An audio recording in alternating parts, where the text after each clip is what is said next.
the mummy. Yeah. Right there. That's the mummy. Right?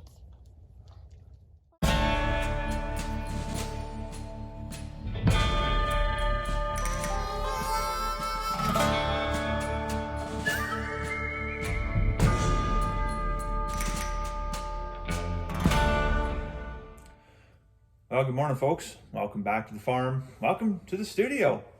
And a big day today. Big night last night. Let me tell you, did we ever have an adventure? It would be 9:45-ish at night. I'm in the shower. I'd get out of the shower. Wife comes out. She's like, you're naked. And then all of a sudden she jumps in the bathroom. Not for reasons you might think. Deathly scared, deathly afraid. She said, there's a knock at the door. There's a knock at the door.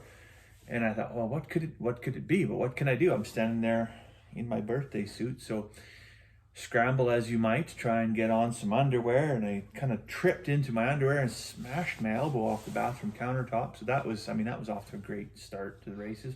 Anyways, made my way to the front door.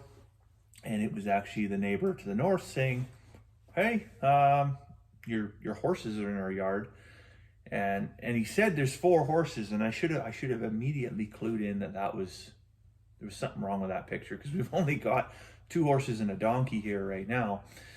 But anyways, mad scramble, get on coats, pants, boots, hat, all that stuff. Out the door, big flashlight, looking for halters and harnesses, and I just happened to catch, no, there's a horse. There's one of our horses in the field where they're supposed to be. How could it be that there's 4 horses at the neighbor's house? Anyways, shine the big light out there. Sure enough, 2 horses and a donkey in the field where they're supposed to be. So walk over to the neighbors to the north, say like that, yeah, these are not our horses.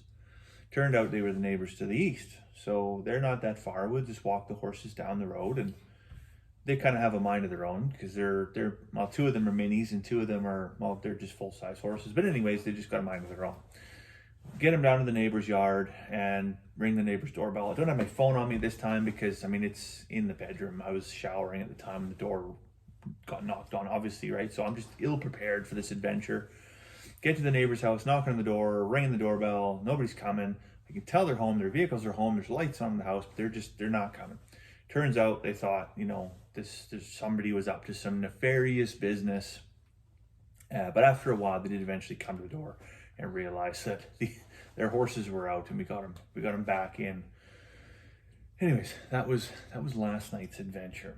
What's today's adventure? Well, today's adventure, you're gonna find out what's in my box. Yes, as you may have heard, we had some lambs the other day. The 2 first lambs of the year came from Edith, so we're really, really excited about that.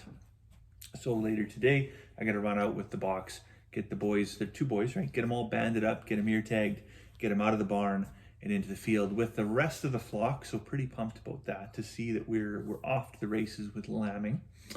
And the other big news, so Robin and I, Millionaire Farmer, the YouTube channel, Robin and I have been kind of throwing around the idea about what we do in this space actually for our live streams, and whether or not we should start kind of an independent channel specifically for some of the subject matter that we talk about during those live streams. And so we come to terms with it and said, you know what, this is a thing. We polled the crowd. The crowd was like, yeah, no, I think that's good. It would be really, really interesting. And we're probably splitting a lot of viewers anyway. So today we launched, it's a soft launch, but we launched Smoke and Oak. So if you haven't already heard the story on our community page, go and check it out. Smoke and Oak. It's going to be a fantastic channel.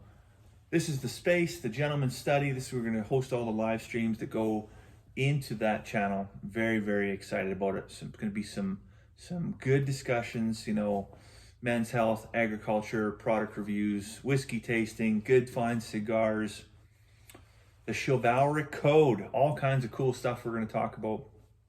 And yeah, I'm just really, really excited. But of course, we need some support from the folks at home to get us off the ground there. So if you haven't already, please go check out that channel and subscribe. We'd be really happy to see you there.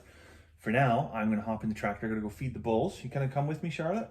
Gonna go feed the cows? Yeah, we're gonna go feed the cows, and then we're gonna get in the box. I'll let you have a look in the box and you can see what we have to prep for lambing season. All right, so we were gonna go feed the cows, but the battery's dead in the tractor. So patience, we have to patience while we wait for that thing to charge. So in the interim, let's have a look at my box.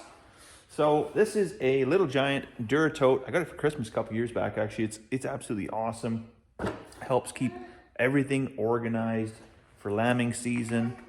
So start off with good records keeping, right? So I got my records book there. Got the weigh scale, assortment of writing implements. This side is all the tagging side. So the All Flex tagger, as well as the RFID tags. And then the tags they'll get right off the get-go. I got my weigh scale, so you see how big they are. We got the pink or blue, so we know who's who in the zoo. And then if we decide to change that up, we also have the gender reassignment toolkit with the bands and everything like that.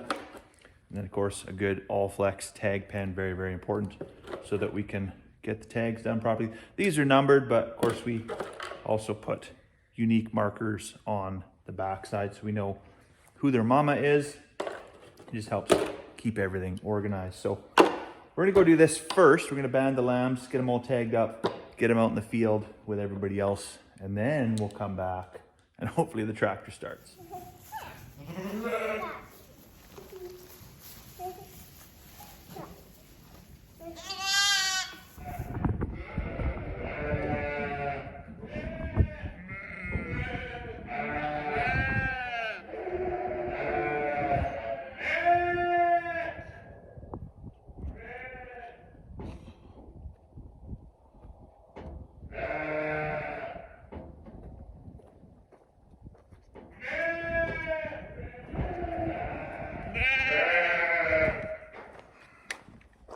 I'm in the barn here now, and you can see me lugging that big 6x6 across the yard. What's that all about? Well, when we built the barn, the guys put this door in, and there was nothing at the threshold here at all. So you can imagine there's literally 8 inches of wind just chucking it through the whole barn. Not cool, not cool. And the whole purpose of this space is to bring little critters out of the elements. And this was just creating a big wind tunnel. So I cut down the 6x6, got it propped up to the right height, and then we should be able to close the door. Look at that. Like it was meant to be. When we're done, of course, this whole barn is going to be full of sand, right? We've got a little bit of straw in here now just to kind of get us by through lambing season, but once road bans come off, I'm bringing like 3 gravel truckloads of sand in here to fill this up. So we're going to be bringing the grade up like 8 inches. What am I going to do today? Because I don't have sand. Well, I do have some gravel outside, some really fine stuff. So you can see I got some gaps under here. I got a little bit of a gap under there, gap over there. Nothing but shovel work, I guess. So I got my grain scoop. I'm going to fill all that in and plug up the pneumonia holes. So all done, all filled in with gravel. And what I think I'm going to do, because this is going to be a threshold, and I'm going to have to, at some point in time, probably hop over that with a tractor. And hopping over that and directly into sand is probably not the greatest, right? It's probably going to create some ruts or something like that. So what I think I'm going to do is I'm actually going to stage it down. So I'll probably start with another 6x6 to come down to grade, and then probably a 4x4. And I'll do the same on the outside. I'll put a 4x4 outside. It'll just be a nice gradual up and over and be a little bit less aggressive than a whoomp whoomp kind of thing. Don't want any big speed bumps coming in and out of the barn. So I do believe it's time to get the panels all set up, open that door, and let the girls in for the night. I'm probably going to give them a grain treat as well, because I'm also going to like a little treat. Maybe a little cake or a biscuit or something like that with a cup of tea. So I'll let you go for now. I hope you have a fantastic evening, and we'll see you tomorrow.